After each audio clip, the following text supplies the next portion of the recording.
Um, So no, I have really no issues with that. well, I mean, I understand your position. I'm just curious if that causes issues with your community, within your mosque. I mean, I understand how you no, feel, but because people ask me question that president do this and that.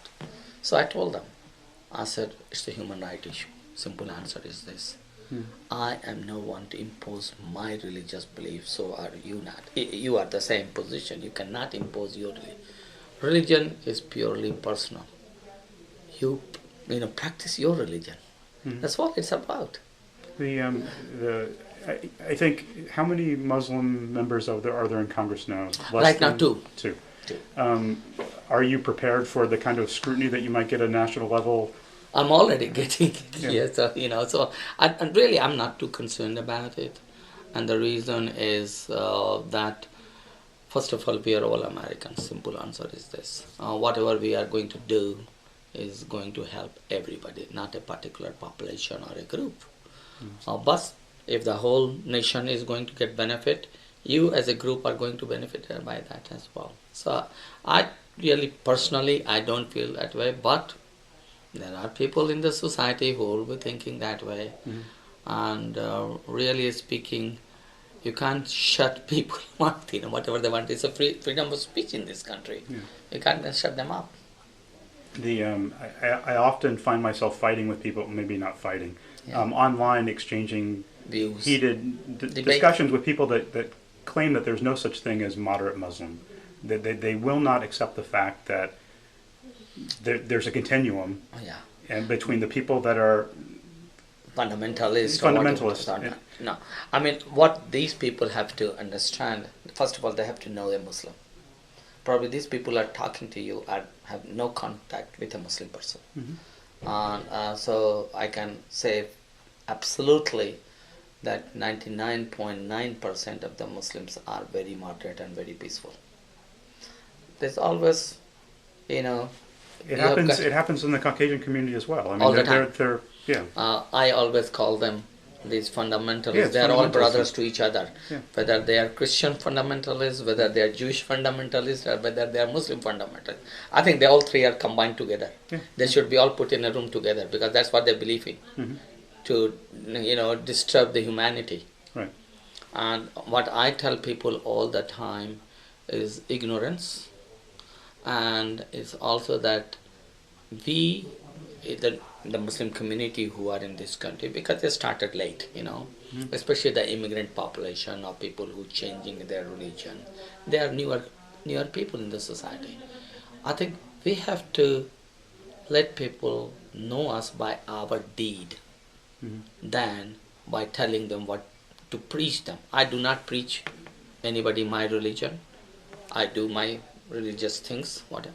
If you like, and I can give you an example of it. We did an open house in Canton Mosque. I was elected in 2008. In 2009, we did that. Was the first time we did that open house, where we invited all the non-Muslims in the name, and they asked me if I could get my township board people. I said, sure, I'll invite them.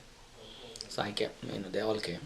I looked around, listened to people, talked to, switch off pictures and photographs and all those things. And then there were English translation of Quran. And somebody said, can I have a copy? So the organizer said, no, this is all for you. How much to pay? They said, no, this is free. Few days later, I get a phone call from my township board member, two of them. Said, it was so nice to be there, this and that. I managed to review some of the pages of the Quran, and his question was, why are we fighting?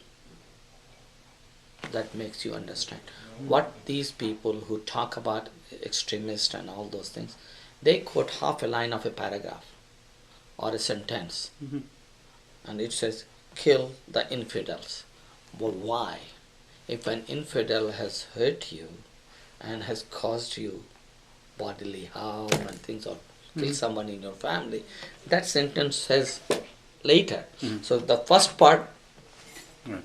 they missed it. So it's in every religion, Yeah, I think. and it certainly happens with the Bible and happens with everything. They do not quote the whole line, whole paragraph. And what I tell people, if you really want to know Islam, you read Quran, you will see how many times Prophet Christ was mentioned in Quran. I think it's over 100 times. Professor Moses, how many times he was, mentioned, and in good words. I mean, why? Because God has sent us different religion at different time, and obviously Judaism was much older from Prophet Abraham, which we also consider our forefathers. Then Moses, then Christ, and then Muhammad. In between, there's a lot of prophets who came and went, but these are the major religion of the world, and essentially what they have done is, if you look in the Quran, if you really read it, its message is essentially the same thing which has carried down from one to another, and finally in Quran it has been confirmed that these are all the messages of God. And like any religion, Islam also preaches that we should take care of our neighbor, we should take our poor. If you look at the United States Constitution, most of the things are there which is in Sharia law, essentially. Education, women's right, individual right, freedom of speech, these are all there in a different name, different words, and that's what's in our constitution. So I think it's ignorance and illiteracy about another religion. To end on a maybe happier note, do you have polling data? You mentioned that you did some polling. Are With- you yeah, doing well? yeah. What happened that the first polling we did, the head-on, was that initially when there was no campaign at that time, and head-on polling we were down by I think 3-4 points, but now we are neck to neck. Oh, good. So we are like with last, and our new polling will happen Monday, and this will give us 1 week of TV ad, and we'll see where we are. Good. One other, just kind of a tangential kind of question.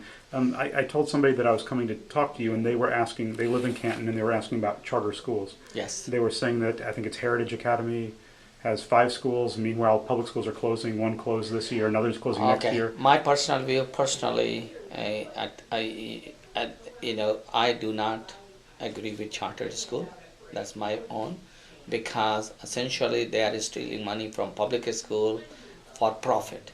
Now, if they want to make a charter school non-profit, then at some point it could be acceptable because of education. But most of the chartered school we have right now, anywhere where I go around, and they are public school for profit, or in a public fund transferred into a for profit also. And I do not agree, because this is really affecting our kids who go to public school. I'm a product of public school throughout my life, from high school to college to medical college. I'm a product of public school system, because that's what in India is. Yeah, you may give a little few dollars here and there, but really nothing much. And no, I think it is just that Engler did a big thing on us to allow this charter school to start coming. It's amazing everything that got set in motion 30 years ago, 20 years ago, and it's now coming to fruition. I mean, the deregulation, and I mean, and that's what it happened. I mean, you look at that, everyone is controlled by Grand Valley people. That's where it all starts. This charter school. Grand Valley. Yeah, somewhere in Grand Valley, University, Okay. very right I wasn't wing, aware of that. conservative somewhere. And I think the guy who owns a lot of schools, chartered school, their headquarters is there. Okay. So, I assume you like Michigan? You've been here for 30 years? All my life. All my life. All your life? I thought you moved here after Yeah, college. all my life since I came to this Since you country. came here, yeah. Yeah. So when did you move to the States? 82. 82. And how do you like Michigan? I mean, obviously pretty well if you stayed. Well, I came here on an immigration visa because my wife's brother was living in town, and he invited us to come, and we came on a family reunion visa, joined them, and then I started my internship here. So it's a great state. We want our lakes, we want our tourists. We used to have a cottage up north. We haven't used it for many years, and finally I had to sell it because no one was going there. How do you think you're going to adjust to DC? I mean, it's it's a toxic atmosphere. Yeah, or it but can be. the thing is, what drives me really is that I'm not running there because I'm going to get more name, more money, and things like that.